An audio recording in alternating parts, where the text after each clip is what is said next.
ಚಿತ್ರದುರ್ಗ ಜಿಲ್ಲೆಯ ಹಿರಿಯೂರು ಉಪ ಚುನಾವಣಾ ಕಾವು ದಿನದಿಂದ ದಿನಕ್ಕೆ ರಂಗೇರ್ತಾ ಇದೆ. ಅದರಲ್ಲೂ ಪಕ್ಷೇತರ ಅಭ್ಯರ್ಥಿಯಾಗಿ ಸ್ಪರ್ಧಿಸಲು ಬೊಮ್ಮನಹಳ್ಳಿ ಬಾಬು ಈಗಾಗಲೇ ರಣತಂತ್ರ ರೂಪಿಸುತ್ತಿದ್ದಾರೆ.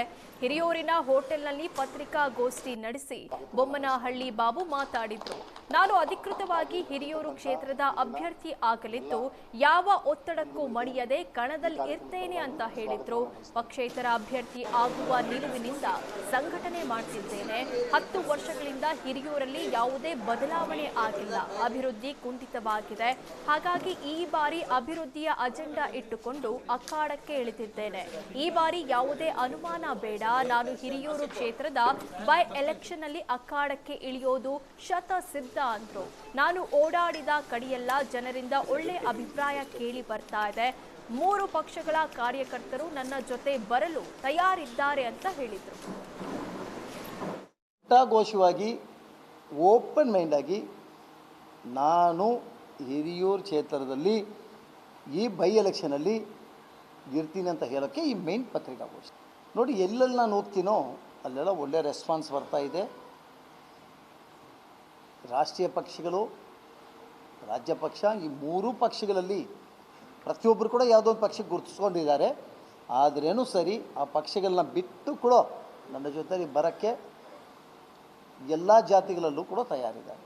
ಸರ್, ಈ ಕ್ಷೇತ್ರ ಅಂತಲ್ಲ, ನಾನು ಚುನಾವಣೆ ಒಂದು ಚಿತ್ರದುರ್ಗ ಜಿಲ್ಲೆಯ ಹಿರಿಯೂರು ಉಪ ಚುನಾವಣಾ ಕಾವು ದಿನದಿಂದ ದಿನಕ್ಕೆ ರಂಗೇರ್ತಾ ಇದೆ. ಅದರಲ್ಲೂ ಪಕ್ಷೇತರ ಅಭ್ಯರ್ಥಿಯಾಗಿ ಸ್ಪರ್ಧಿಸಲು ಬೊಮ್ಮನಹಳ್ಳಿ ಬಾಬು ಈಗಾಗಲೇ ರಣತಂತ್ರ ರೂಪಿಸುತ್ತಿದ್ದಾರೆ. ಹಿರಿಯೂರಿನ ಹೋಟೆಲ್ನಲ್ಲಿ ಪತ್ರಿಕಾಗೋಷ್ಠಿ ನಡೆಸಿ ಬೊಮ್ಮನಹಳ್ಳಿ ಬಾಬು ಮಾತಾಡಿದ್ರು. ನಾನು ಅಧಿಕೃತವಾಗಿ ಹಿರಿಯೂರು ಕ್ಷೇತ್ರದ ಅಭ್ಯರ್ಥಿ ಆಗಲಿದ್ದು ಯಾವ ಒತ್ತಡಕ್ಕೂ ಮಣಿಯದೆ ಕಣದಲ್ಲಿ ಇರ್ತೇನೆ ಅಂತ ಹೇಳಿದ್ರು. ಪಕ್ಷೇತರ ಅಭ್ಯರ್ಥಿ ಆಗುವ ನಿಲುವಿನಿಂದ ಸಂಘಟನೆ ಮಾಡ್ತಿದ್ದೇನೆ. 10 ವರ್ಷಗಳಿಂದ ಹಿರಿಯೂರಲ್ಲಿ ಯಾವುದೇ ಬದಲಾವಣೆ ಆಗಿಲ್ಲ. ಅಭಿವೃದ್ಧಿ ಕುಂಠಿತವಾಗಿದೆ. ಹಾಗಾಗಿ ಈ ಬಾರಿ ಅಭಿವೃದ್ಧಿಯ ಅಜೆಂಡಾ ಇಟ್ಟುಕೊಂಡು ಅಖಾಡಕ್ಕೆ ಇಳಿದಿದ್ದೇನೆ. ಈ ಬಾರಿ ಯಾವುದೇ ಅನುಮಾನ ಬೇಡ. ನಾನು ಹಿರಿಯೂರು ಕ್ಷೇತ್ರದ ಬೈ ಎಲೆಕ್ಷನ್ ನಲ್ಲಿ ಅಖಾಡಕ್ಕೆ ಇಳಿಯೋದು ಶತಸಿದ್ಧ ಅಂದ್ರು. ನಾನು ಓಡಾಡಿದ ಕಡೆಯೆಲ್ಲ ಜನರಿಂದ ಒಳ್ಳೆ ಅಭಿಪ್ರಾಯ ಕೇಳಿ ಬರ್ತಾ ಇದೆ. 3 ಪಕ್ಷಗಳ ಕಾರ್ಯಕರ್ತರು ನನ್ನ ಜೊತೆ ಬರಲು ತಯಾರಿದ್ದಾರೆ ಅಂತ ಹೇಳಿದರು. ಘೋಷವಾಗಿ ಓಪನ್ ಮೈಂಡ್ ಆಗಿ ನಾನು ಹಿರಿಯೂರು ಕ್ಷೇತ್ರದಲ್ಲಿ ಈ ಬೈ ಎಲೆಕ್ಷನಲ್ಲಿ ಇರ್ತೀನಿ ಅಂತ ಹೇಳೋಕ್ಕೆ ಈ ಮೈನ್ ಪತ್ರಿಕಾಗೋಷ್ಠಿ ನೋಡಿ. ಎಲ್ಲೆಲ್ಲಿ ನಾನು ಹೋಗ್ತೀನೋ ಅಲ್ಲೆಲ್ಲ ಒಳ್ಳೆ ರೆಸ್ಪಾನ್ಸ್ ಬರ್ತಾ ಇದೆ. ರಾಷ್ಟ್ರೀಯ ಪಕ್ಷಗಳು, ರಾಜ್ಯ ಪಕ್ಷ, ಈ 3 ಪಕ್ಷಗಳಲ್ಲಿ ಪ್ರತಿಯೊಬ್ಬರು ಕೂಡ ಯಾವುದೋ ಒಂದು ಪಕ್ಷಕ್ಕೆ ಗುರುತಿಸ್ಕೊಂಡಿದ್ದಾರೆ. ಆದ್ರೇನು ಸರಿ, ಆ ಪಕ್ಷಗಳನ್ನ ಬಿಟ್ಟು ಕೂಡ ನನ್ನ ಜೊತೆಲಿ ಬರೋಕ್ಕೆ ಎಲ್ಲ ಜಾತಿಗಳಲ್ಲೂ ಕೂಡ ತಯಾರಿದ್ದಾರೆ.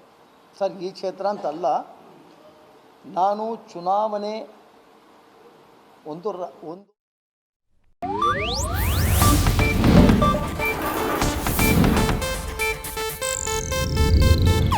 ಇದು ಏಷ್ಯಾನೆಟ್ ನ್ಯೂಸ್ ನೆಟ್ವರ್ಕ್ ಪ್ರಸ್ತುತಿ.